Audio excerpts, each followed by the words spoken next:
നമുക്ക് അലീനയുടെയും മനുഷ്യങ്ങളുടെയും ഇന്നത്തെ നല്ലൊരു കഥ കേട്ടാലോ? വീഡിയോ ഇഷ്ടപ്പെടുവാണെന്ന് ഹൈപ്പ് ചെയ്യാൻ മറക്കരുത് കേട്ടോ. അങ്ങനെ നമ്മൾ കാണുന്ന അലീന രോഹിത്തിനെ കൊണ്ട് കോളേജിലേക്ക് ഒരു ഓട്ടോറിക്ഷ വന്നിറങ്ങുവാണ്. വന്നിറങ്ങി കഴിഞ്ഞപ്പോൾ കോളേജ് കണ്ടപ്പോൾ രോഹിത്തിന് വല്ലാത്തൊരു ഭയം. എന്ത് ചെയ്യണമെന്നറിയില്ല. രോഹിത്തിന്റെ ഭയം കണ്ടു കഴിഞ്ഞപ്പോൾ അലീന വെച്ച് എന്ത് പറ്റി? എനിക്ക് പേടിയാവുന്നുണ്ട്. എന്തിനാ പേടിക്കണേ? നമ്മളെപ്പോലുള്ളവർ തന്നെ ഇവിടെയുള്ളൂ. അല്ല, അവരൊക്കെ വലിയ സ്ഥാനങ്ങളിലോ?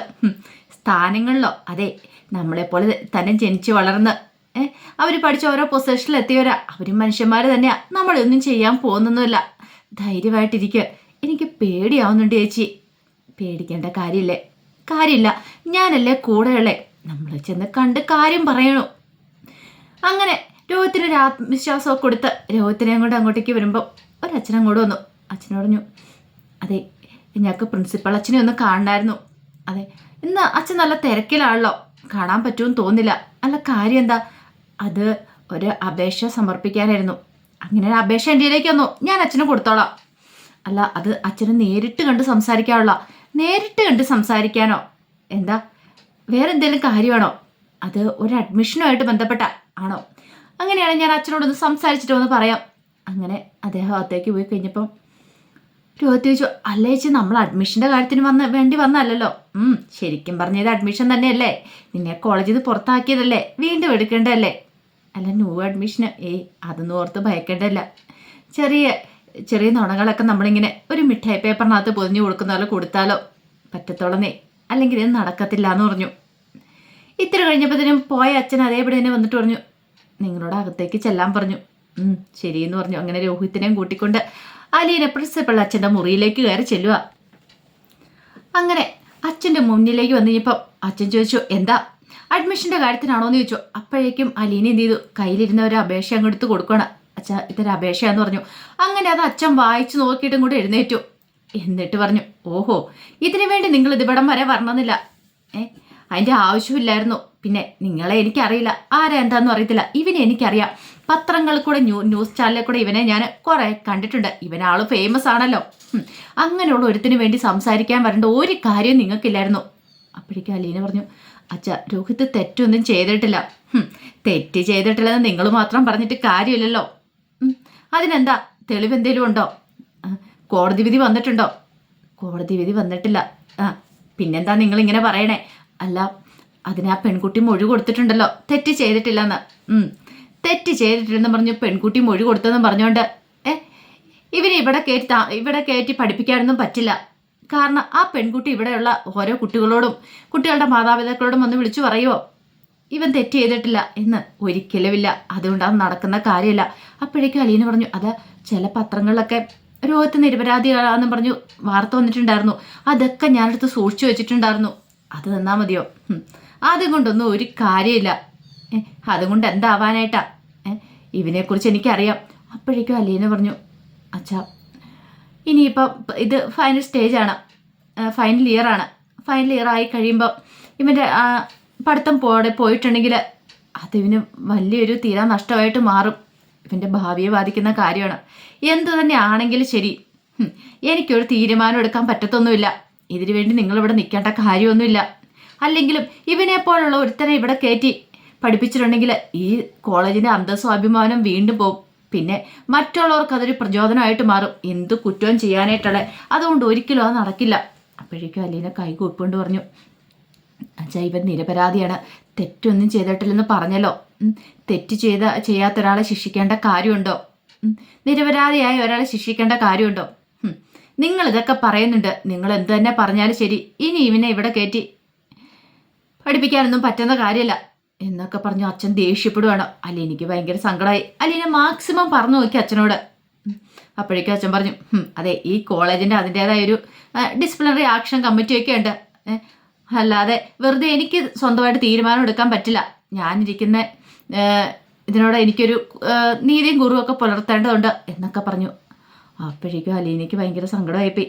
അലീന പറഞ്ഞു, അച്ഛാ, കോളേജിലെ ഡിസിപ്ലിനറി ആക്ഷൻ കമ്മിറ്റി ഒരാളെ കുറ്റവാളിയാന്ന് പറഞ്ഞിട്ടുണ്ടെങ്കിൽ അയാൾ കുറ്റവാളിയാകുമോ? ഇനിയിപ്പോൾ അയാൾ നിരപരാധിയാന്ന് വിധിച്ചു കഴിഞ്ഞിട്ടുണ്ടെങ്കിൽ നിരപരാധിയാകുമോ? ഒരിക്കലും ഇല്ല.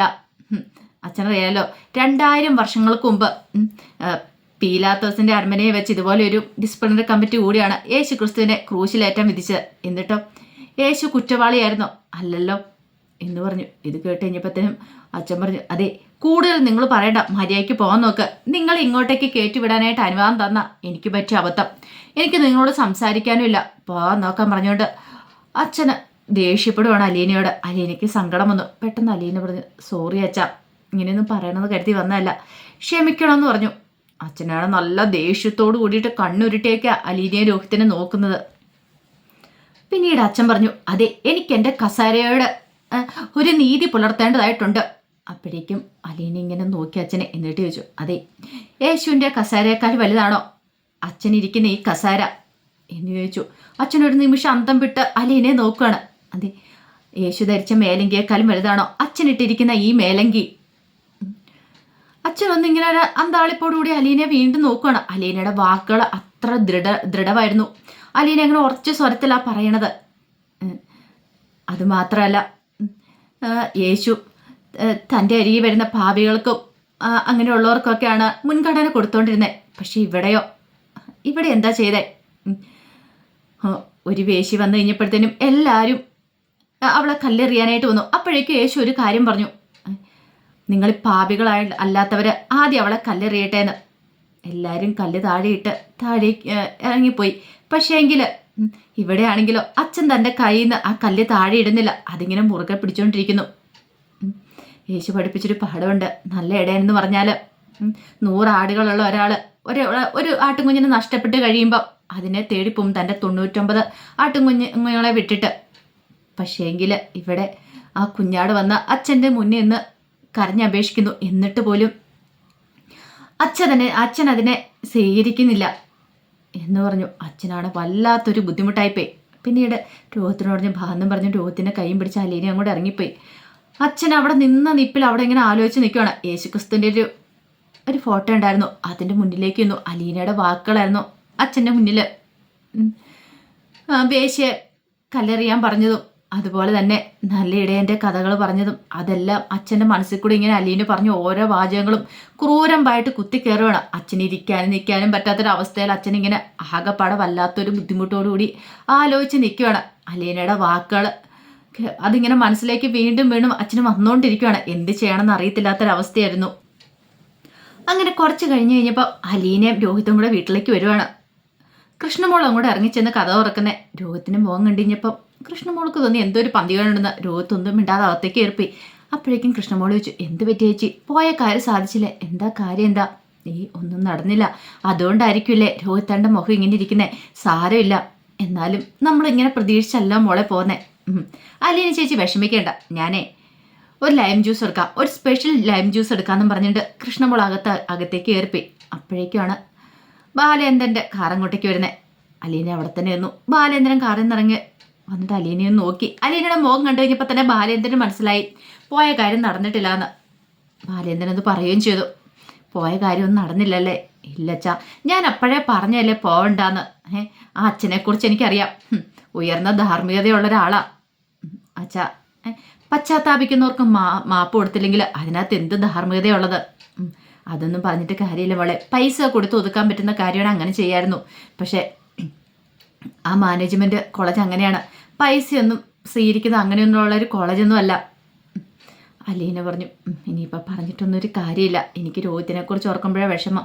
അവൻ അവിടെ വെച്ച് കുറച്ച് സമയം കരഞ്ഞു, ആകെപ്പാടെ വിഷമിച്ച മുറിയിലേക്ക് കയറിപ്പോയത്. സാരമില്ല, പോട്ടെ മോളെ. അപ്പോഴേക്കും കൃഷ്ണമോൾ വന്നിട്ട് പറഞ്ഞു, ദേ സ്പെഷ്യൽ ലൈം ജ്യൂസാണെന്ന് പറഞ്ഞ് 2 പേർക്കും ലൈം ജ്യൂസ് കൊടുക്കുക. ഈ സമയം ബാലേന്ദ്രൻ അലീനയെ നോക്കി. എന്നിട്ട് കൃഷ്ണമോൾ പറഞ്ഞു, നല്ല വിശപ്പുണ്ട്, നമുക്ക് എന്തെങ്കിലും കഴിക്കാം എന്ന് പറഞ്ഞുകൊണ്ട് അങ്ങോട്ടേക്ക് കൂട്ടിക്കൊണ്ട് പോയി കൃഷ്ണമോളെ. അലീനയ്ക്കാണെങ്കിൽ വല്ലാത്തൊരു ബുദ്ധിമുട്ടായിരുന്നു, എന്ത് ചെയ്യണമെന്നറിയില്ല, പോയ കാര്യം നടന്നില്ലല്ലോ എന്നൊരു ടെൻഷനൊക്കെ ആയിരുന്നു. അപ്പോൾ അതിൻ്റെ കഥകളൊക്കെ എന്ന് കാണുന്നത്. ഇതിൻ്റെ ബാക്കി വിശേഷങ്ങളുമായിട്ട് വൈകുന്നേരത്തെ പ്രമോയി വരാട്ടോ. ഒരിക്കൽ കൂടി എല്ലാവർക്കും ശുഭദിനം നേർന്നുകൊണ്ട് നിർത്തുന്നു. നന്ദി.